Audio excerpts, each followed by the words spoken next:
మన ప్రభు రక్షకుడైన యేసుక్రీస్తు అతి శ్రేష్టమైన నామమున ఈ వారము మనము వాక్యానుసారంగా మాట్లాడితే బిబ్లికలీ స్పీకింగ్ అనే క్రిస్టియన్ పాడ్కాస్ట్లో మరొకసారి కలుసుకోవడానికి దేవుడి సన్నిధిలో దేవుడి వాక్య సత్యము ద్వారా మనకు మేలు కలుగునట్లు ప్రభు కృపలో ఉండడానికి ఆయన చేసినటువంటి గొప్ప మేలును బట్టి దేవుడిని స్తుతిస్తున్నాను. మిమ్మల్ని అందరినీ కూడా ప్రేమతో ఈ యొక్క పాడ్కాస్ట్కి ఆహ్వానిస్తున్నాను. మనము ప్రతి వారము గత కొన్ని వారాలుగా ఈ పాడ్కాస్ట్ని ప్రసారం చేయడానికి అండ్ అది అనేకులకు దీవెనకరంగా మారడానికి సహాయపడుతూ వచ్చినటువంటి పరిశుద్ధాత్మ దేవుణ్ణి ఆయన యొక్క పరిచర్యను బట్టి స్తుతించి ఘనపరుస్తూ దేవుడి యొక్క కార్యములో ముందుకు సాగునట్లు మీరందరూ కూడా ప్రార్థిస్తున్నారని ఆశిస్తూ ఈరోజు వాక్యానుసారంగా మాట్లాడితే ఎపిసోడ్లో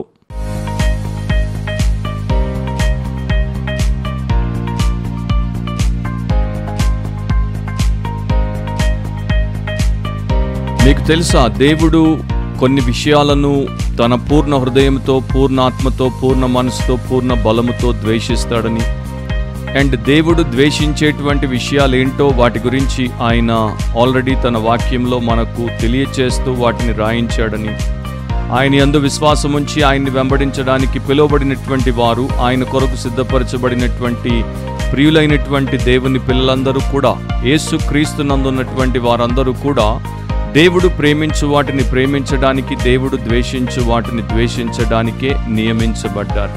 అయితే చాలామందికి వాక్యము తెలియకపోవడం చేత, వాక్యమును సరిగ్గా చదవక, వినక, దాంట్లో ఉన్నటువంటి భావమును గ్రహించక, వాక్య వివేచన కలిగి ఉండకుండా ఉండుట చేత అండ్ ఈ రోజుల్లో అలాంటి వారే మన క్రైస్తవ లోకంలో ఎక్కువైపోవడం చేత దేవుడి యొక్క వ్యక్తిత్వము, దేవుడి వ్యవహారము, మానవులతో దేవుడు కలిగి ఉన్నటువంటి విధానమును గురించి బొత్తిగా అవగాహన లేకపోవడం చేత కూడా దేవుడు ద్వేషించే వాటిని వారి జీవితంలో భాగములుగా ప్రేమించి కలిగి ఉండేటువంటి వారు ఎక్కువవుతూ, దేవుడు ప్రేమించేటువంటి వాటి గురించి బొత్తిగా ఆలోచించకుండా వాటిని వారి జీవితంలో కలిగి ఉండకుండా శూన్యతలో బ్రతికేటువంటి వారు ఎక్కువవుతూ మనకు లోకంలో కనబడుతున్నారు. అండ్ ఒకప్పుడు మిడీవల్ చర్చ్ అంటే సంఘ చరిత్రలో మధ్య యుగంలో సంఘంలో మరి కొంతమంది పెద్దలు 7 డెడ్లీ సిన్స్ గురించి మాట్లాడారు. 7 ప్రమాదకరమైనటువంటి పాపములు లేక 7 భయంకరమైన పాపములు. వారు చెప్పినటువంటి ఆ 7 ఏంటంటే గర్వము, కోపము, అసూయ, అపవిత్రత, తిండిపోతుతనము, సోమరితనము, అత్యాశ. ఈ 7ంటిని వారు చాలా ప్రమాదకరమైనటువంటి పాపములుగా ఎంచారు. ఆ రోజుల్లో క్రైస్తవ లోకానికి వీటి గురించి వారు బలముగా బోధించారు. బైబిల్ గ్రంథాన్ని మనం ఒకవేళ చూస్తే జ్ఞాని అయినటువంటి సొలొమోను సామెతల గ్రంథం 6వ అధ్యాయం 16 నుండి 19వ వచనం వరకు ఆయన ఇశ్రాయేలీయులలో ఉన్నటువంటి 7 పాపములను గురించి ప్రస్తావించాడు. ఇక్కడ 7 పాపములను మాత్రమే ప్రస్తావించాడు గనుక 7 దేవుడికి వ్యతిరేకమైనవి, లేకపోతే ఈ 7ంటిని మాత్రమే దేవుడు ద్వేషిస్తాడు అని అనుకోవడానికి వీల్లేదు. పాపముగా ఉన్నటువంటి ప్రతిదాన్ని దేవుడు ద్వేషిస్తాడు. 7ంటిని ఎందుకు వాడాడు అంటే 7 పరిపూర్ణతకు ఒక గుర్తుగా ఉన్నటువంటి సంఖ్య కనుక ప్రతి విధమైనటువంటి హేయ విషయాన్ని, హేయ కృత్యాన్ని దేవుడు ద్వేషిస్తాడు. అండ్ అన్నింటినీ కూడా ఈ 7ంటిలో మనము పెట్టి చూడవచ్చు అనే ఉద్దేశంతో ఆయన రాశాడు. యెహోవాకు అసహ్యములైనవి 6 గలవు, 7 ఆయనకు హేయములు. అవేవనగా అహంకార దృష్టియు, కలలాడు నాలుకయు, నిరపరాధులను చంపు చేతులను, దుర్యోచనలు యోచించు హృదయమును, కీడు చేయుటకు త్వరపడి పరుగులెత్తు పాదములను, లేని వాటిని పలుకు అబద్ధ సాక్షియు, అన్నదమ్ములలో జగడములు పుట్టించువాడును. వీటిని జాగ్రత్తగా మీరు చూస్తే, మామూలుగా మనము సామెతల గ్రంథంలో ఇలాంటి విషయాలు చదివినప్పుడు పెద్దగా పట్టించుకోకుండా పరుగులెత్తుతూ, అంటే మన కన్నులు, మన మనసు పరుగెత్తుతూ చదివేసి దాటేస్తాం. దాంట్లో ఉన్నటువంటి దైవికమైనటువంటి పాఠమును నేర్చుకోకుండా, సత్యమును గ్రహించకుండా ముందుకు వెళ్ళిపోతాం. తర్వాత కాలంలో జీవితంలో బహుగా దెబ్బతింటాం. ఎంతోమంది ఆ రకంగా ఈ రోజున మన చుట్టూ కనబడుతున్నారు. మన కుటుంబాల్లో ఉన్నారు, మన సంఘాల్లో ఉన్నారు, మన సహవాసాల్లో ఉన్నారు. అయితే ఇక్కడ 7ంటిలో మొదటి 5ంటిని మీరు చూస్తే ఇవి ఒక మనిషి యొక్క శరీరానికి సంబంధించినటువంటి అవయవాలే. అవి మొదట కన్నులు, తర్వాత నాలుక, తర్వాత చేతులు, తర్వాత హృదయము, ఆ తర్వాత పాదములు. అంటే ఈ 5 అవయవములకు సంబంధించినటువంటి పాపముల గురించి ప్రస్తావించి, ఆ తర్వాత చివరి 2 గురించి ప్రభు మాట్లాడినప్పుడు, లేక సొలొమోను ద్వారా రాయించినప్పుడు, ఆ 2 రకముల దుర్మార్గకరమైనటువంటి వ్యక్తులను గురించి ఆయన సూచించాడు. మనందరికీ తెలుసు, దేవుడు ప్రేమ స్వరూపి అయి ఉన్నాడు అని. అయితే ప్రేమ స్వరూపి అయినటువంటి దేవుడు దేన్నైనా ఎలా ద్వేషిస్తాడు అనే ఆలోచన కొంతమందికి వస్తూ ఉంటుంది. చాలామందికి వాక్యం తెలియదు కనుక ఈ విషయంలో సరైన అవగాహన లేకపోవడం చేత ఈ రకంగా ఆలోచిస్తారు. దేవుడు ప్రేమ గలవాడు, దేవుడు న్యాయాధిపతి, దేవుడు పరిపూర్ణుడు, దేవుడు పరిశుద్ధుడు, దేవుడు ఒక్కడే సర్వజ్ఞానమును కలిగినటువంటి వాడు. దేవుని యొక్క సృష్టిలో ఏది మంచిదో, ఏది చెడ్డదో, ఏది అంగీకారయోగ్యమో, ఏది హేయమైనటువంటిదో అండ్ ఆమోదానికి అస్సలు అర్హత లేనటువంటిదో కేవలము నిర్ణయించగలిగినటువంటి వాడు ఆయన మాత్రమే. సో ఆయన ఇది మంచిది అంటే మంచిది, ఆయన ఇది చెడ్డది అంటే చెడ్డది. దీన్ని ప్రేమించుట యుక్తము అంటే అది యుక్తము, దీన్ని ద్వేషించుట యుక్తము అంటే అది యుక్తం. సో ఆ మంచి దేవుడు ప్రేమించాలి అంటే తప్పకుండా ద్వేషించాలి. ఒకదాన్ని ప్రేమించాలి అంటే ఒకదాన్ని ద్వేషించాలి. ఆరోగ్యాన్ని నేను ప్రేమించాలి అంటే అనారోగ్యాన్ని నేను ద్వేషించాలి. నీతిని నేను ప్రేమించాలి అంటే అవినీతిని నేను ద్వేషించాలి. అండ్ మనందరికీ తెలుసు, దేవుడు అనగానే మనకు ప్రేమ అనేటువంటి తత్వము మదిలో జ్ఞాపకానికి వస్తుంది. అండ్ సాతాను లేకపోతే అపవాది అనగానే ద్వేషము అనేటువంటి తత్వము మనకు జ్ఞాపకం వస్తుంది. ఎందుకు వస్తుందంటే, దేవుడు మనల్ని ప్రేమించాడు కనుక మనం కూడా ఆయన్ని ప్రేమించాలి అనే ఆలోచన, సాతాను మనల్ని ద్వేషిస్తున్నాడు కనుక మనం కూడా వాడిని ద్వేషించాలి అనే ఆలోచన మరి ఎప్పటి నుండో క్రైస్తవ లోకంలో మనందరికీ తెలిసినటువంటి విషయమే. కాకపోతే విడ్డూరం ఏంటంటే, విచిత్రం ఏంటంటే, మనము ప్రేమించాల్సినటువంటి దేవుణ్ణి ద్వేషిస్తాము అండ్ ద్వేషించాల్సినటువంటి సాతానును ప్రేమిస్తాం. ఎందుకు అంటే, మన పలుకుల్లో ప్రభువుని మనం పొగడొచ్చు, కానీ మన ప్రవర్తనలో మనము సాతానుకు పెద్దపీట వేసి వాడినే పైకెత్తి చూపిస్తూ ఉంటాం. ఈ అవలక్షణాలు, ఈ 7 లక్షణాలు ఒకవేళ క్రైస్తవుడిగా చలామణి అవుతున్నటువంటి వారిలో మీలో ఉంటే తప్పకుండా మీరు దేవుడిని ప్రేమించటం లేదు, సాతానును ప్రేమిస్తున్నారు, సాతాను ప్రవృత్తిని కలిగి ఉన్నారు, దాని ప్రకారమే మీరు లోకములో మీ యొక్క జీవితాన్ని నడిపిస్తున్నారు అనేదానికి ప్రత్యేకంగా ఎవరు చెప్పాల్సినటువంటి అవసరం లేదు. దేవుడి సహవాసంలో ఉండేటువంటి వారు, దేవుడి సంబంధికులుగా ఉండేటువంటి వారు దేవుడి యొక్క స్వభావమును తప్పకుండా తమ స్వభావముగా మార్చుకుంటారు. ఇది బైబిల్లో మనందరికీ కూడా తెలియజేస్తున్నటువంటి తిరుగులేనటువంటి సత్యం. సో ఈ దేవుడు ద్వేషించేటువంటి 7 విషయాలు, లేకపోతే ఆయన దృష్టికి హేయమైనటువంటివి, ఇంగ్లీష్లో అబామినేషన్ అనేటువంటి పదం వాడారు. అబామినేషన్ అన్న పదానికి అర్థం ఏంటంటే, వాటి వైపు చూడను కూడా చూడలేకుండుట. మనము దాన్ని చూచినప్పుడు వెంటనే ముఖము తిప్పేసుకొని పూర్తిగా అసహించుకొనుట. సో ఈ 7 దేవుడు తన పూర్ణ బలముతో, హృదయముతో ద్వేషిస్తున్నాడు. కనుక దేవుడి పిల్లలు, దేవుడి ప్రజలు, దేవుడి పరిచారకులుగా చలామణి అయ్యేటువంటి వారు తప్పకుండా వారి జీవితంలో ఈ 7 వీలైనంత దూరంగా ఉండాలి. అండ్ ఇవి వారి జీవితంలో ఎక్కడా ఉండకుండా వారు చూసుకోవాలి. ఒక్కొక్కటి నేను త్వరగా చెప్పుకుంటూ వెళ్తాను, జాగ్రత్తగా వాటిని వినండి. తర్వాత మీరు వాక్యమును ధ్యానించండి, చదవండి. అండ్ వీటికి సంబంధించినటువంటి సత్యాలు వాక్యం అంతటా కూడా, అంటే త్రూ అవుట్ ద బైబిల్ రాయబడి ఉన్నాయి కనుక వాటిని మీరు తెలుసుకోండి. అప్పుడు మీకు గొప్ప ఆత్మీయ క్షేమం అండ్ గొప్ప ఆధ్యాత్మిక చింతన, మేలు, చైతన్యం అన్నీ కలుగుతాయి. మొదట పేర్కొనబడినటువంటి విషయం ఏంటి? అ ప్రౌడ్ లుక్, లేకపోతే ఒక ఇంగ్లీష్ వెర్షన్లో హాటీ ఐజ్ అని ఉంటుంది. అహంకార దృష్టి అని తెలుగులో మనకు కనబడుతుంది. సో ఒక మనిషిలో ఉన్నటువంటి తత్వం ఏంటో వాడి యొక్క కన్నుల ద్వారా ప్రపంచానికి కనబడుతుంది. మనిషి యొక్క హృదయంలో ఉన్నటువంటి ఆలోచన, లేకపోతే మనసులో ఉన్నటువంటి అహంకారము ఆర్ వైఖరి వాడి యొక్క కన్నుల గుండా బయట పడుతుంది. మనుషుల్ని మీరు చూసినప్పుడు, వారి ముఖాలను చూసినప్పుడు, వారి కన్నులను చూసినప్పుడు, కన్నుల యొక్క వైఖరిని చూసినప్పుడు వారు గర్విష్ఠులో లేకపోతే వారు వినయ మనస్కులో కూడా మనము ఈజీగా తెలుసుకోవచ్చు. దేవుడు ద్వేషించేటువంటి, అసహించుకునేటువంటి మొదటి విషయం ఏంటంటే అహంకార దృష్టి. కన్నులు తలకెక్కాయి అని అంటుంటారు చూడండి తెలుగులో. అంటే కన్నులు మీదుకెక్కినప్పుడు వారు కన్ను మిన్ను కానకుండా ప్రవర్తిస్తారు అనేది ప్రపంచంలో అందరూ చెప్పుకునేటువంటి ఒక సూక్తి. దేవుడిని కానీ, దేవుడి పోలికలో సృజించబడినటువంటి నరుణ్ణి కానీ ఏ రకంగా కూడా గౌరవించకుండా, వారి అధికారాన్ని వీరు గుర్తించకుండా, అండ్ వారు తమకు మేలుకరంగా ఏదైనా సరే చేయడానికి అందుబాటులో ఉన్నారు అనేటువంటి సత్యాన్ని గ్రహించకుండా, తమంతట తాము స్వతంత్రులుగా తమ చిత్తానికి అప్పగింపబడి బ్రతికేటువంటి ప్రతి ఒక్కరు.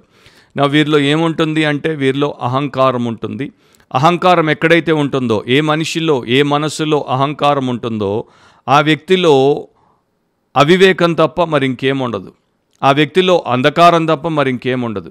అండ్ ఆ వ్యక్తి జీవితంలో ప్రతినిత్యము అతిక్రమాలు తప్ప మరొకటి చేయడానికి అవకాశమే ఉండదు. అహంకారులే చాలా దురుసుగా ప్రవర్తించి అన్యాయాలు చేసేస్తారు. అహంకారమైనటువంటి మనుష్యులే ప్రపంచంలో ఉన్నటువంటి ప్రతి విధమైనటువంటి ఆజ్ఞను విరిచేస్తారు. ఎందుకంటే వారికి ఎవ్వరి యొక్క అధికారాన్ని కానీ, ప్రభుత్వాన్ని కానీ గుర్తించాల్సినటువంటి అవసరము లేదు అని అనుకుంటారు. సో దేవుడి వాక్యంలో రాయబడినట్లు ఈ యారగెంట్ పీపుల్ దేవుడికి చాలా దూరంలో ఉన్నారు. కీర్తనలో ఒక మాట ఉంటుంది, ఆయన గర్విష్ఠులను దూరంగా చూచి వారిని దూరంగానే ఉంచుతాడు. దేవుని సన్నిధిలో వినయ మనస్కులకు, దీన మనస్కులకు కృప లభిస్తుంది, అనుగ్రహం లభిస్తుంది. కానీ గర్విష్ఠులను దేవుడు దూరంగా పెడతాడు.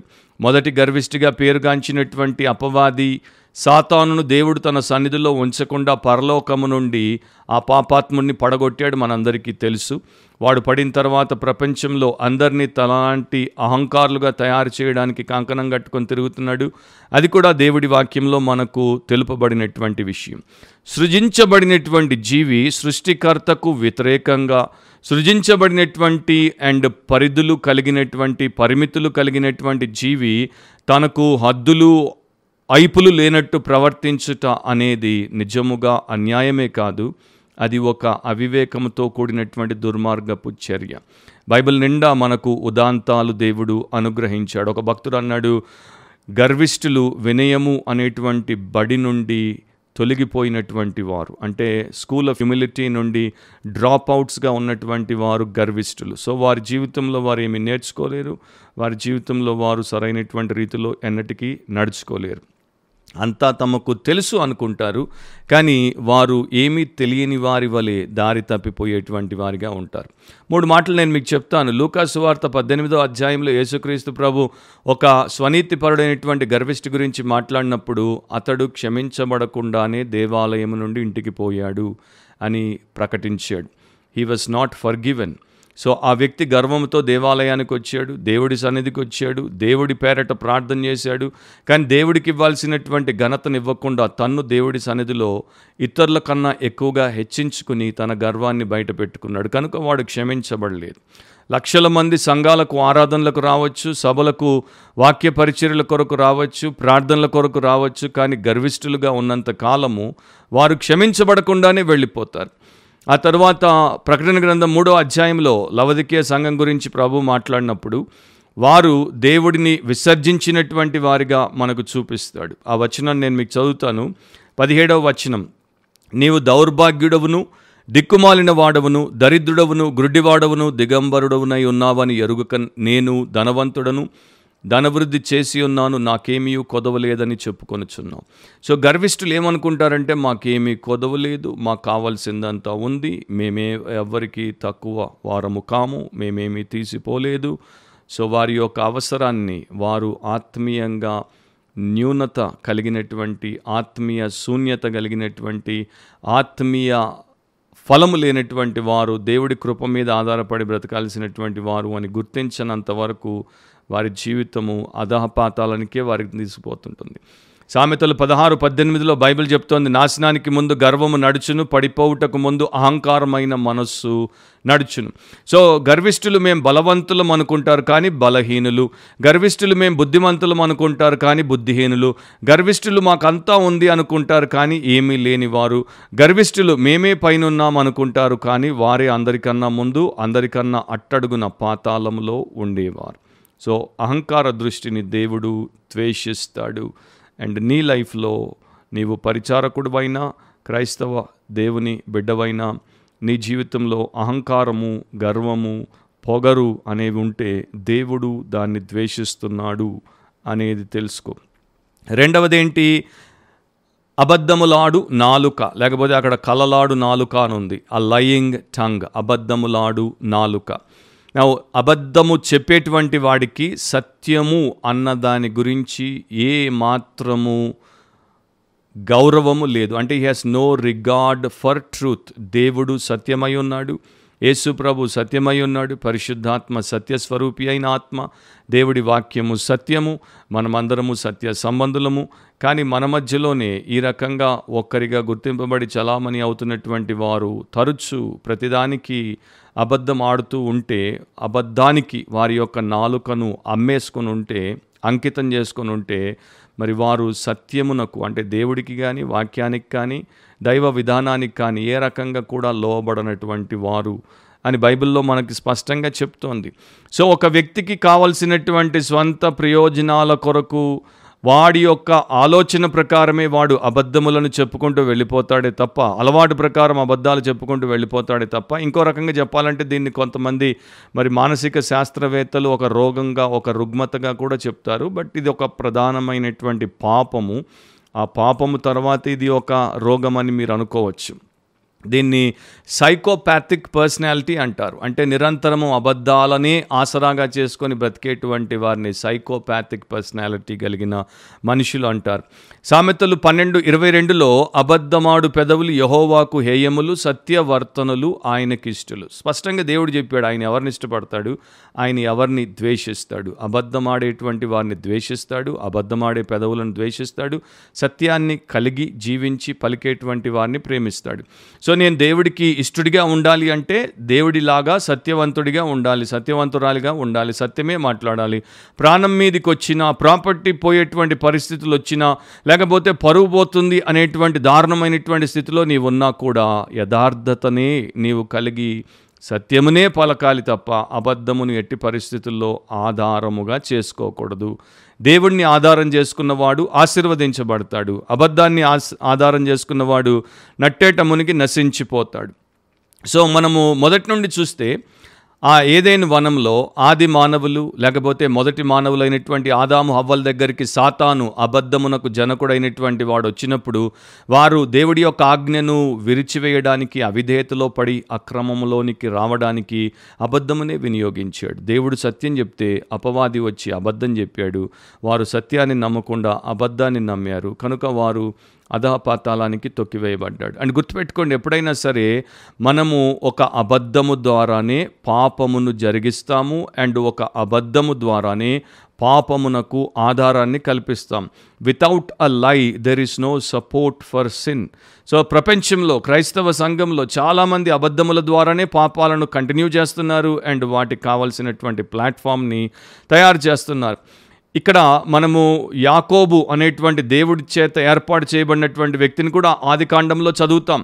అతడు తన తండ్రి అంధుడిగా ఉన్నప్పుడు, ఇస్సాకు గుడ్డివాడిగా ఉన్నప్పుడు అతడు దాన్ని ఆసరాగా తీసుకొని నేను ఏసావును అని అబద్ధమాడి ఏసావుకు రావాల్సినటువంటి ఆశీర్వాదాన్ని దొంగిలించేశాడు.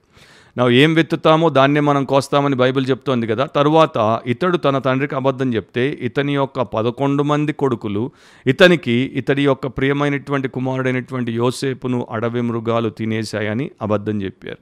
అతని యొక్క ఆత్మకి ఎంత క్షోభను కలిగించారు.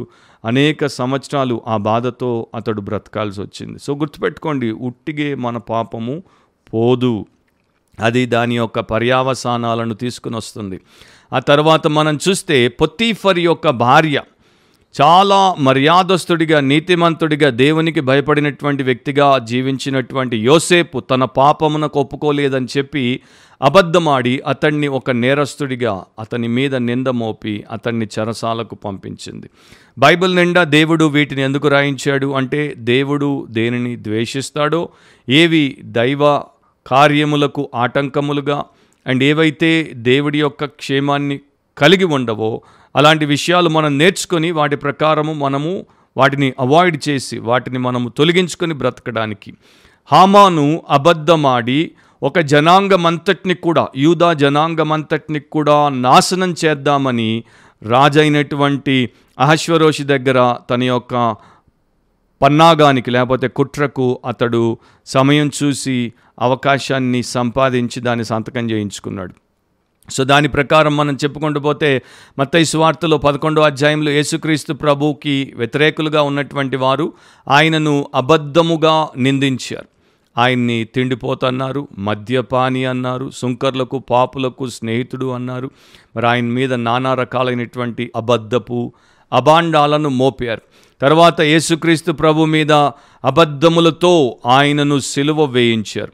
ఆయన శిష్యుడిగా ప్రధానమైనటువంటి ఆయన యొక్క వక్తగా ఉన్నటువంటి ప్రైమరీ స్పోక్స్ పర్సన్గా ఉన్నటువంటి పేతురు కూడా యేసు ఎవరో నేను ఎరుగనని ముమ్మారు బొంకాడు, అంటే 3 సార్లు అబద్ధం చెప్పాడు. తర్వాత ఆది సంఘంలో అపోస్తలుల కార్యములు 5వ అధ్యాయానికి వచ్చేసరికి భార్యాభర్తలుగా దాతృత్వం కలిగినటువంటి దైవ సంబంధులైనటువంటి మంచి మరి సహృదయం కలిగినటువంటి భార్యాభర్తలుగా గుర్తింపు పడాలనుకున్నటువంటి అననీయ సప్పీరాలు కూడా దేవుడికే అబద్ధమాడి పరిశుద్ధాత్మనే మోసపుచ్చబోయి తమ సమయానికన్నా ముందే దేవుడి యొక్క తీర్పుకు గురై చచ్చిపోయారు. సో ఇవన్నీ కూడా దేవుడు మనకి ఎందుకు చూపిస్తున్నాడంటే దేవుడు వీటిని ద్వేషిస్తాడు, వీటిని ఆయన ధ్వంసం చేస్తాడు. ఇక మీరు యోహాను 8 చదువుకుంటే తర్వాత యేసుప్రభు చెప్పాడు, మీరు సత్యమును గ్రహించినప్పుడు, సత్యాన్ని మీరు కలిగి జీవించినప్పుడు, సత్యమందు నిలిచి ఉన్నప్పుడు అప్పుడు సత్యం మిమ్మల్ని స్వతంత్రులుగా చేస్తుంది. గుర్తుపెట్టుకోండి, ట్రూత్ గివ్స్ అస్ ఫ్రీడమ్. సత్యము మనకు విడుదలనిస్తుంది. అండ్ ఫాల్స్హుడ్, అబద్ధము లేకపోతే అసత్యము మనల్ని బంధించి పెడుతుంది. అబద్ధమునకు జనకుడు అండ్ అబద్ధమును ప్రచారము చేసేటువంటి ఆ యొక్క సాతాను యొక్క పిల్లలు మీరు అని అక్కడ యేసుప్రభు కొంతమంది గురించి మాట్లాడాడు. ప్రకటన గ్రంథం 21వ అధ్యాయం 8వ వచనాన్ని చూస్తే, పిరికివారు, అవిశ్వాసులు, అసహ్యులు, నరహంతకులు, వ్యభిచారులు, మాంత్రికులు, విగ్రహారాధికులతో పాటు అబద్ధికులందరూ కూడా అగ్నిగంధకములతో మండే గుండములో పాలు పొందుతారు. ఇది 2వ మరణం అని దేవుడి బైబిల్ చెప్తోంది. కనుక అబద్ధం ఆడుట అనేది అంత మామూలు విషయం కాదు. ఈ రోజున చాలామంది క్రిస్టియన్ చర్చ్లో, క్రైస్తవ లోకంలో సేవకులు అబద్ధాలు ఆడతారు, సంఘస్థులు అబద్ధాలు ఆడతారు. అది దేవుడు ద్వేషించేటువంటి హేయమైన విషయం. 3వది, మరి అమాయకులను చంపేటువంటి చేతులు. ఏమని రాయబడింది తెలుగు బైబిల్లో మనము ఆల్రెడీ చూసాము, నిరపరాధులను చంపు చేతులు, ఆర్ ఇంగ్లీష్లో hands that shed innocent blood. So నిరపరాధులను ఏ రకంగా కూడా అపరాధము చేయనటువంటి వారు, ఏ రకంగా కూడా దోషము చేయనటువంటి వారు, అసలు అమాయకులుగా ఉన్నటువంటి వారిని చంపడం. ఒక వ్యక్తి ఎందుకు చంపుతాడు? వాడి హృదయంలో ఉన్నటువంటి ద్వేషం, వాడి హృదయంలో ఉన్నటువంటి క్రోధం వాడు అదుపు తప్పేటట్టు చేసినప్పుడు వాడి యొక్క లోపల ఉన్నటువంటి అది వాడి యొక్క హస్తముల ద్వారా బయటకు వచ్చేస్తుంది. సో లోపల ఉన్నటువంటి యాటిట్యూడ్ బయట హస్తముల ద్వారా ఒక యాక్షన్గా తయారై అది ఎవరి మీదో పడినప్పుడు వారిని చంపేందుకు కారణమవుతుంది. సో ఆశా నిగ్రహం లేకపోవడం అనేది, అండ్ ఇతరుల యొక్క జీవితానికి విలువనివ్వకపోవడం అనేది, దేవుడి యొక్క చిత్తాన్ని పూర్తిగా పట్టించుకోపోవడం అనేది, దేవుడు బైబిల్లో చాలా స్పష్టంగా చెప్పాడు, మనం ఇంకొకరి రక్తాన్ని చిందించకూడదు, నరహత్య చేయకూడదు. సో నరహత్య చేయకూడదు అని బైబిల్లో దేవుడు చెప్పినా కూడా చాలామంది ఈ రోజున నరహత్యలు చేయడానికి అసలు సెకండ్ థాట్ లేకుండా, 2వ ఆలోచన లేకుండా ముందుకు సాగిపోతున్నారు. ఆదికాండంలో మనం చూస్తాం, కయీను తన స్వంత సహోదరుణ్ణి చేతులారా చంపేశాడు. మొదటి మానవుల యొక్క మొదటి కుమారులే, పెద్దవాడు చిన్నవాడిని చంపేశాడు, దారుణంగా చంపేశాడు. అందుకని కయీను గురించి బైబిల్ అతడు ఒక హంతకుడు అని మనకు చూపిస్తుంది. ఎందుకు చంపాడు? తన సహోదరుడి మీద అతనికి ఈర్ష్య, ద్వేషం కలిగాయి గనుక వాటిని అతడు తట్టుకోలేక వాటిని తీర్చుకోవాలంటే అతన్ని చంపాలి గనుక తుదముట్టించేశాడు. ఇక అప్పటి నుండి ఇప్పటి వరకు ప్రపంచంలో నరహత్యలు అనేవి సహజంగానే జరుగుతూ వస్తున్నాయి. బయట సమాజంలో దేవుడు లేనటువంటి దుర్మార్గులు హత్యలు చేస్తున్నారు అండమే కాదు, క్రైస్తవ సమాజంలో కూడా, సంఘంలో కూడా దేవుడి ప్రజలుగా చలామణి అయ్యేటువంటి వారు కూడా హత్యలు చేస్తున్నారు. జస్ట్ రీసెంట్లీ ఒక ఉదాంతం నేను మీకు చెప్తాను. మార్చి 22, 2021 అంటే ఇంకొక 20 days కూడా అవ్వలేదు.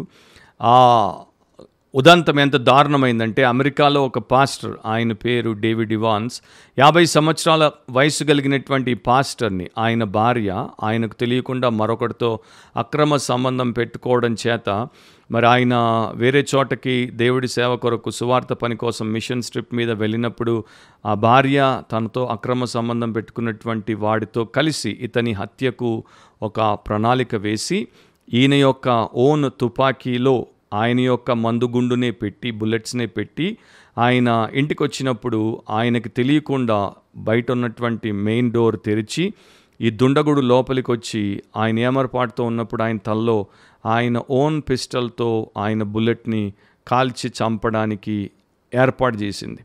సో చచ్చిన తర్వాత ఆమె ఫోన్ చేసి పోలీసులకు, అయ్యో నా భర్తని ఎవడో చంపేశాడు అని నాటకం ఆడబోయింది. కానీ పోలీసులు మొత్తం అంతటిని గుట్టురట్టు చేసినప్పుడు సత్యం అంతా బయటకు వచ్చింది. చూడండి, ఒక పాస్టర్ భార్య అండ్ ఈ రకంగా అక్రమ సంబంధంలో ఉండడం చేత ఆమె తన సొంత భర్తను ఏ రకంగా కిరాతకంగా హత్య చేయించిందో. అండ్ చాలామంది పాస్టర్లు కూడా వారి అక్రమ సంబంధాలకు భార్యలు అడ్డు చెప్తున్నారు, అడ్డొస్తున్నారని భార్యల్ని చంపిన వారు కూడా ఉన్నారు. జస్ట్ ఫ్యూ ఇయర్స్ 2019లో అట్లాంటి కేసు వచ్చింది. అండ్ ఇంకా చాలా కేసెస్ అట్లా ఉన్నాయి. సో నా ప్రియ సహోదరి సహోదరులారు, ఆలోచించండి. క్రైస్తవులే కిరాతకులుగా హత్యలు చేస్తున్నప్పుడు ఇక బయటి వారి సంగతి మనం మాట్లాడడానికి అసలు మనకు హక్కు ఉందా అనేటువంటి ఆలోచన కూడా వస్తుంది. 1 యోహాను 3:15లో దేవుడి వాక్యం చెప్తోంది, తన సహోదరుని ద్వేషించువాడు నరహంతకుడు, ఏ నరహంతకుని అందును నిత్య జీవం ఉండదని మీరు ఎరుగుదురు. కేవలము ఒక వ్యక్తిని కత్తితోనో తుపాకీతోనో లేకపోతే రాడ్డుతోనో కొట్టి చంపేస్తేనే హత్య కాదు. ఒకడి వ్యతిరేకంగా హృదయంలో ద్వేషాన్ని పెట్టుకున్నప్పుడు, పగను పెంచుకున్నప్పుడు అది కూడా దేవుడి దృష్టిలో హత్యతో సమానమే. ఎందుకంటే మొదట మనం హృదయంలో వారిని చంపుతాం, తర్వాత అవకాశం వచ్చినప్పుడు బయట లోకంలో వారిని చంపడానికి ప్రయత్నం చేస్తాం. సో దేవుడు ఒక సహోదరుని, ఒక మనిషి తన మనిషి ద్వేషిస్తే అతన్ని నరహంతకుడు అని అంటున్నాడు. సో దీని ప్రకారము జైళ్లలో ఉన్నటువంటి నరహంతకుల కన్నా ప్రపంచవ్యాప్తంగా క్రైస్తవ సంఘాల్లో ఉన్న నరహంతకులే ఎక్కువ అన్నది నా అభిప్రాయం. అండ్ దానికి మీరు కూడా ఏకీభవిస్తారని నేను అనుకుంటున్నాను. ఎందుకంటే so many people hate so many people in the church. ఎంతోమందిని సంఘంలో ద్వేషిస్తారు. ప్రేమస్వరూపుడి పిల్లలు అంటారు, కానీ నిజంగా అబద్ధికుడు, ఆది నుండి హంతకుడైనటువంటి అపవాది పోలికలే వారిలో ఎక్కువగా మనకు కనపడతాయి. సో హృదయం దేన్ని నిర్ణయిస్తుందో చేతులు దాన్నే జరిపిస్తాయి. అండ్ ఇంకొక మాట కూడా చెప్తాను, ప్రతి సంవత్సరం మిలియన్లను అమెరికాలో అండ్ ఇప్పుడు ప్రపంచవ్యాప్తంగా కూడా అడ్డులు తొలగిపోతున్నాయి కనుక గర్భంలోనే చంపేస్తున్నారు. అబార్షన్ అంటారు దీన్ని, గర్భస్రావం. ఎంతోమంది క్రిస్టియన్స్ కూడా రెండవ ఆలోచన చేయకుండా, వాక్యమును తెరిచి చదవకుండా, క్రైస్తవ నాయకులను పెద్దలను అడగకుండా, వారికి ఇష్టం లేకపోతే ఏదో చిన్న కష్టం అవుతుంది, లేకపోతే కాసేపు తర్వాత ఎప్పుడైనా నీకు కాంప్లికేషన్ బిడ్డకు వస్తుందని ఏదో మూర్ఖపు డాక్టర్లు చెప్పగానే, మరి అందరు డాక్టర్లు మూర్ఖులు కాదు, కొందరే. సో అలా చెప్పగానే వినేసి బిడ్డను మరి చంపేసి ఆ పిండమును తీసి పారేస్తున్నారు. ఎంత దుర్మార్గమైనటువంటి విషయం. సో వీళ్ళందరూ కూడా ఏం చేస్తున్నారంటే వారి యొక్క హృదయాల్లోనే ఈ ద్వేషమును గూడు కట్టుకునిచ్చి దాని ప్రకారం వారు హంతకులుగా బ్రతుకుతున్నారు. 4వ దాని గురించి దేవుడు చెప్పాడు, a heart that devises wicked imaginations, దుర్యోచనలు చేసేటువంటి హృదయం, చెడ్డ ఆలోచనలు చేసేటువంటి హృదయం. యేసుప్రభు చెప్పాడు, పాత నిబంధన చెప్తోంది హృదయంలో నుండే ప్రతి విధమైనటువంటి దురాలోచన బయలుదేరుతుందని. మనిషి చెడిపోవడానికి బయట పర్యావరణంతో సంబంధం లేదు. వాడు స్వతహాగా చెడ్డవాడు గనుక లోపల నుండే వాడి యొక్క చెడును వాడు బయటికి తీసుకుని వస్తాడు. చాలామంది మనుషులు అంటుంటారు, నా యొక్క ఇంటిలో మా కుటుంబం సరిగ్గా లేదు కనుక నేను చెడిపోయాను, నా చుట్టూ ఉన్నటువంటి వాతావరణం సరిగ్గా లేదు కనుక నేను చెడిపోయాను, నా సహవాసం సరిగ్గా లేదు కనుక నేను చెడిపోయాను. అఫ్కోర్స్ దాంట్లో కూడా కొంత సత్యం ఉంది. ఇంట్లో తల్లిదండ్రులు సరిగ్గా లేకుండా చెడ్డవారిగా ఉంటే చెడిపోయే అవకాశాలు ఎక్కువ. మన స్నేహితులు చెడ్డవారిగా ఉంటే చెడు సహవాసంతో మంచి నడవడిని పాడు చేసుకునే అవకాశం ఎక్కువ. కానీ చెడు మనలోనే ఉంది కదా, హృదయమే చెడ్డది కదా, అన్నిటికన్నా మోసకరమైనటువంటిది, ఘోరమైనటువంటి వ్యాధి కలదని దేవుడు చెప్పాడు కదా. అక్కడి నుండే చెడ్డ ఆలోచనలు, దురాలోచనలు అన్నీ వస్తాయి. సో దేవుడు ఏం చెప్తున్నాడు, ఇలాంటి చెడిపోయినటువంటి మనిషిని ఆయన నూతన సృష్టిగా చేసినప్పుడు నవీన హృదయాన్ని ఇచ్చినప్పుడు, కొత్త హృదయాన్ని ఇచ్చినప్పుడు, కొత్త స్వభావాన్ని ఇచ్చినప్పుడు క్రీస్తు మనస్సును కలిగి బ్రతకమని చెప్తున్నాడు. ఎంత అద్భుతమైనటువంటి ధన్యతలోనికి తీసుకుని వచ్చాడో చూడండి. చెడిపోయినటువంటి మలినమైనటువంటి మురికి మనిషిని అలాగే తన మరణానికి వదిలేయకుండా వాడిని ఎంతో మహిమయుక్తమైనటువంటి ఉన్నత జీవిత విధానానికి దేవుడు పైకి లేపాడు. ఆ రకంగా ఏర్పాటు చేశాడు. దాన్ని గ్రహించి దాంట్లో మనం ప్రవేశిస్తే ఎంత దీవెన. ఫిలిప్పీ 4:8 నాకు చాలా ప్రియమైనటువంటి మాటలు. మెట్టుకు సహోదరులారా, ఏ యోగ్యత అయినను మెప్పైనను ఉండిన ఎడల, ఏవి సత్యమైనవో, ఏవి మాన్యమైనవో, ఏవి న్యాయమైనవో, ఏవి పవిత్రమైనవో, ఏవి రమ్యమైనవో, ఏవి ఖ్యాతి గలవో వాటి మీద ధ్యానముంచుకొనుడి. సో దేవుడి వాక్యం ఎంత స్పష్టంగా చెప్తోంది. మీ హృదయానికి లేక మీ మెదడుకు దేన్ని మేతగా పెట్టాలి? మీరు దేనికి మీ యొక్క మనస్సును, మీ యొక్క హృదయాన్ని అప్పగించుకుంటున్నారు? ప్రపంచంలో ఉన్నటువంటి చెత్తక, ప్రపంచంలో ఉన్నటువంటి అబద్ధానిక, ప్రపంచంలో ఉన్నటువంటి అపవిత్రతక, ప్రపంచంలో ఉన్నటువంటి మోసానిక, ప్రపంచంలో ఉన్నటువంటి చెడుతనానిక? ఒకసారి ఆలోచించాలి. ఎందుకంటే ప్రతి క్రైస్తవుడు, ప్రతి సేవకుడు, ప్రతి సంఘస్థుడు ప్రతినిత్యము తన మనస్సును, తన యొక్క హృదయాన్ని దేనికో ఒకదానికి ఎక్స్పోజ్ చేస్తూనే ఉంటాడు. We are always exposed. మనం బయటికి రాగానే పొల్యూషన్కి ఎక్స్పోజ్ అవుతాం. మన దేహం ఉదయమే స్నానం చేసి బయటికి రాగానే బయట ఉన్నటువంటి గాలిలో ఉన్నటువంటి కాలుష్యానికి ఎక్స్పోజ్ అవుతాం. వాతావరణంలో ఉన్నటువంటి బ్యాక్టీరియాకి ఎక్స్పోజ్ అవుతాం. ఇప్పుడు ఎందుకు మాస్క్ పెట్టుకొని తిరుగుతున్నాం? COVID-19 యొక్క బ్యాక్టీరియా వైరస్కి ఎక్స్పోజ్ అవ్వకుండా ఉండడానికి.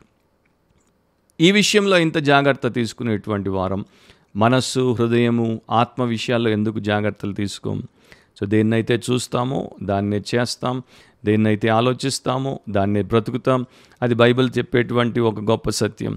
తర్వాత పౌలు 9వ వచనంలో కూడా ఇంకో మాట అంటాడు. మీరు నా వలన ఏవి నేర్చుకొని అంగీకరించితిరో, దేవుడి వాక్యంలో మనకి ఏవైతే నేర్పబడుతున్నాయో, ఏవైతే మనం నేర్చుకుంటున్నామో, అంగీకరిస్తున్నామో, నా యందున్నట్టుగా ఏవి వింటిరో, ఏవి చూచితిరో అట్టి వాటిని చేయండి. సో పౌలు అంటున్నాడు, నాలో మీరు ఏం చూశారు, నాలో మీరు ఏం నేర్చుకున్నారు, వాటిని మీరు చేయండి. సో యేసులో మనం ఏం చూస్తున్నాం, యేసులో మనం ఏం నేర్చుకున్నాం, వాటిని మనం చేస్తే మన హృదయము చెడ్డ ఆలోచనలు చేయడానికి, మనస్సు కలుషితమైపోవడానికి ఆస్కారం లేకుండా ఉంటాం. అప్పుడు సమాధానకర్తయగు దేవుడు మీకు తోడై ఉంటాడు. చాలామందికి పీస్ ఆఫ్ మైండ్ లేదు. ఎందుకంటే మైండ్ ఈజ్ పొల్యూటెడ్. మనస్సులో శాంతి లేదు. ఎందుకంటే మనస్సు అంతా కలుషితమై ఉంది, అల్లకల్లోలమై ఉంది. అపవిత్రత అలలుగా వస్తుంది. కనుక ఎట్లా బాగుంటుంది? బాగుండదు. సో ఈ రకంగా దేవుడు చెప్పినట్టు మీరుంటే మీ జీవితం ఎంత చక్కగా ఉంటుంది. పవిత్రమైన వాటిని, సత్యమైన వాటిని, రమ్యమైన వాటిని, ఖ్యాతిగల వాటిని, మాన్యమైన వాటిని, న్యాయమైన వాటిని నిరంతరం ధ్యానించే వారి జీవితం ఎంత ధన్యం. లేకపోతే ఆ ఆలోచన, ఆ మనిషి యొక్క హృదయ తత్వం ఎంత దరిద్రం. 5వది ముందుకెళ్ళిపోదాం. Feet that are swift in running to mischief. చెడు చేయడానికి త్వరగా పరిగెత్తేటువంటి పాదములు. చాలా వేగంగా ఈ యొక్క చెడు చేయడానికి పాదాలు పరిగెడుతూ ఉంటాయి. సో వీళ్ళు పాపం కోసం కాచుకొని ఉంటారు, అవకాశవాదులు. వీరికి అవకాశం దొరకగానే ఏమాత్రం ఆలస్యం చేయకుండా, ఏమాత్రం సోమరులుగా బద్దకించకుండా వెనువెంటనే పాపం చేసేటువంటి వారన్నమాట.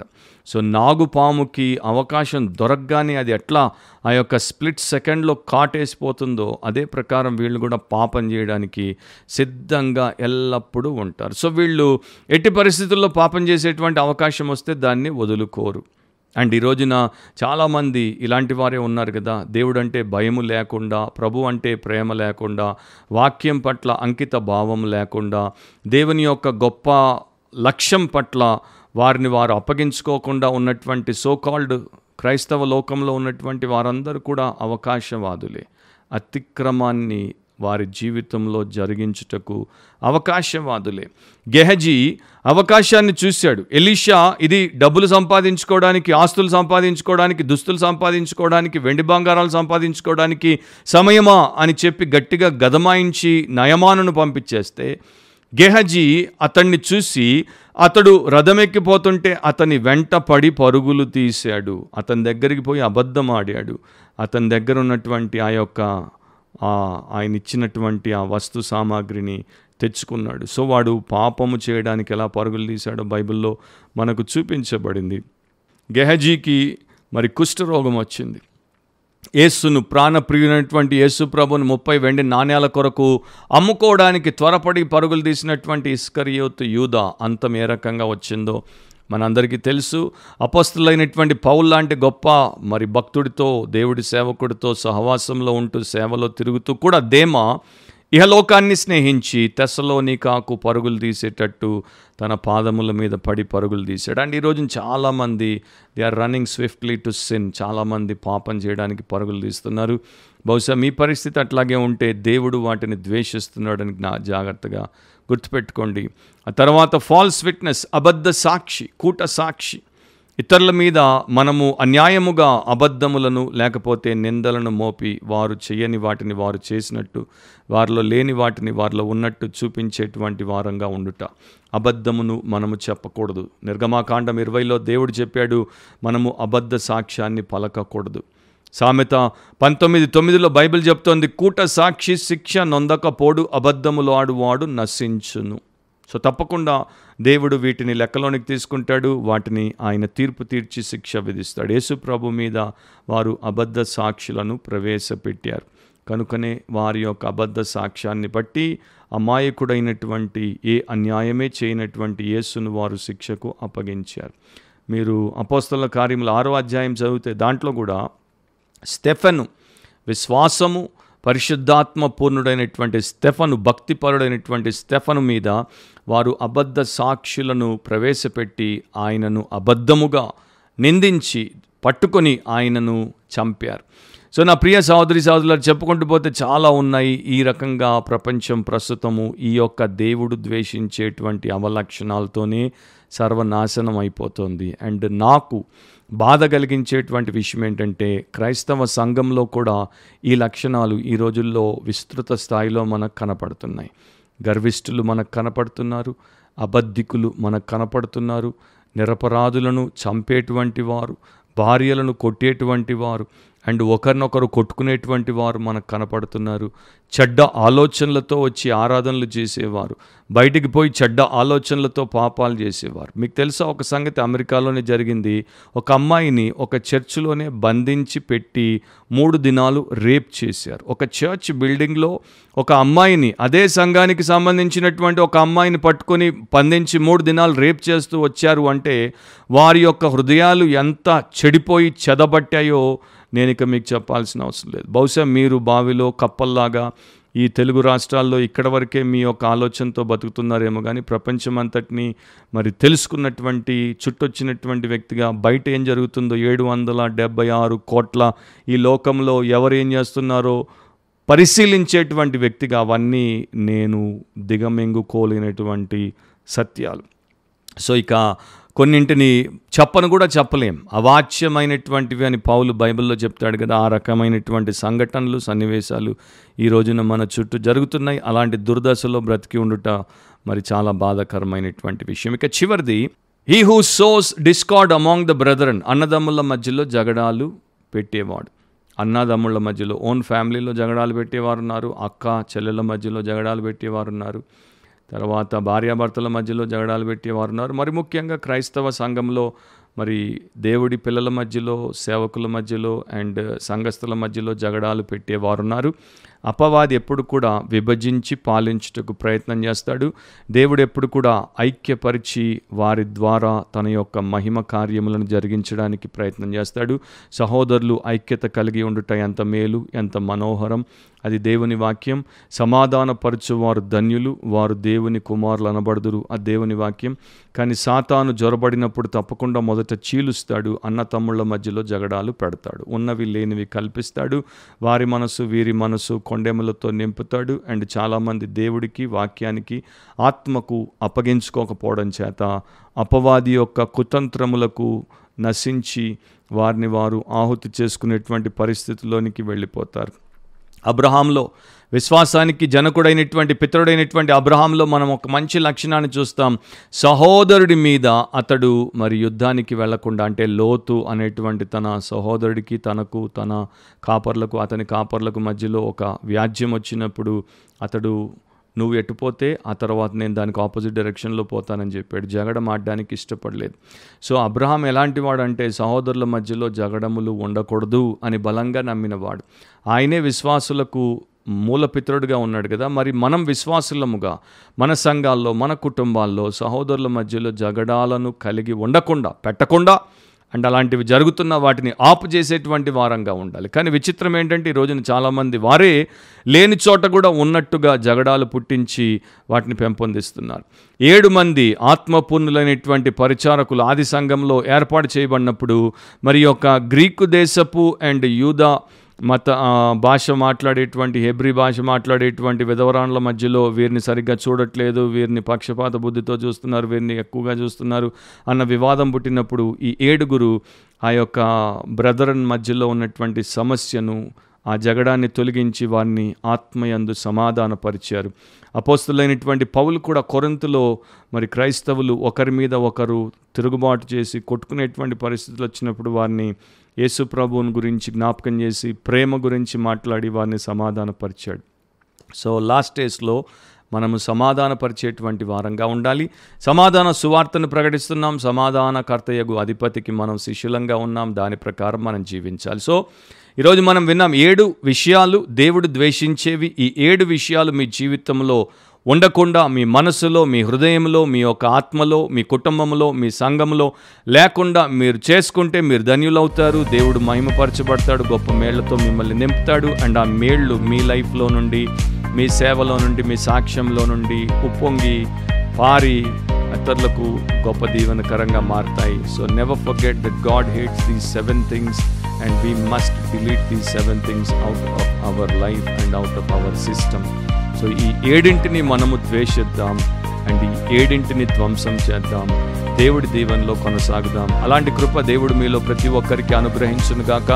ఈ యొక్క కార్యక్రమం కొరకు ప్రార్థించండి. ఈ కార్యక్రమాన్ని ఇతరులకు కూడా పరిచయం చేయండి. జస్ట్ మీరు చేయగలిగింది స్ప్లిట్ సెకండ్లో దీన్ని మీరు షేర్ చేయడము, మంచి వాక్యము ఆత్మకు క్షేమాన్ని కలిగించి అండ్ మనిషిని శుద్ధి చేసి దేవుణ్ణి మహిమపరిచి నిత్య మేలుకు నడిపించేటువంటి వాక్య పరిచారకులు తగ్గిపోతున్నటువంటి దినాల్లో మనమున్నాం. దీన్ని మీరు పెంపొందించండి, అనేకులకు పరిచయం చేయండి, వారికి మేలు చేసిన వారు అవ్వండి, దేవుణ్ణి మహిమపరచండి. అలాంటి కృప దేవుడు మనలో ప్రతి ఒక్కరికి అనుగ్రహించునుగాక. మరొక సమయంలో దేవుడి కృప చేత వాక్యానుసారంగా మాట్లాడితే అనే మరొక ఎపిసోడ్లో మనం కలుసుకునేంత వరకు ప్రభువుని ప్రేమిస్తూ, ప్రభువు ప్రేమించే వాటిని ప్రేమిస్తూ, ప్రభు ద్వేషించే వాటిని ద్వేషిస్తూ జీవిద్దాం. ఒకే ఒక విషయాన్ని మనం ద్వేషించవచ్చు అండ్ అది పాపం అవ్వదు. ఎప్పుడైతే మనము పాపాన్ని ద్వేషిస్తామో అదొక్కటే దేవుడి దృష్టిలో పాపముగా ఎంచబడదు. God bless you. See you soon. Amen.